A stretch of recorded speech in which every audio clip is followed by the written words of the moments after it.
વડોદરા મંડળને ધન્યવાદ, ભગતજીને, સતુભાઈને, ગોરધનભાઈને, અમારા વારીવાળા કાકાને, આજે બધાને અમારે સંભાળવા પડે, રણછોડજીને બધા બધી મંડળી કાઢી મૂક્યા અમને, અને બધું પ્લાનિંગ અમારા માટે કરી રાખેલું. એટલે અમને જે સમય હરિભક્તો સામેથી આવીને પૂછે મળે, એમાંથી 3 હરિભક્તો અમને મળવા આવેલા. એ આવ્યા એટલે મેં એમને પૂછ્યું, તમે કેમ આવ્યા? પૂછવા આવ્યા તો કોઈ તકલીફ તો નથી ને? દોસ્તાના 3 હરિભક્તો અમને પૂછવા આવેલા. અને હું રડી પડેલો એટલા માટે મેં કહું, બાપા દૂર બેઠા કેવું ધ્યાન રાખે છે.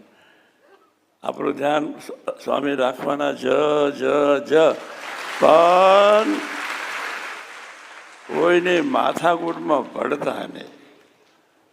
આવો છે ને તેવો છે, એ પંચાયતમાં તમે લોકો કોઈ દિવસ પડતા નહીં. આપણે મીઠાશથી બોલવાનું, ચાલવાનું, આનંદ કરવાનો. જય સ્વામિનારાયણ.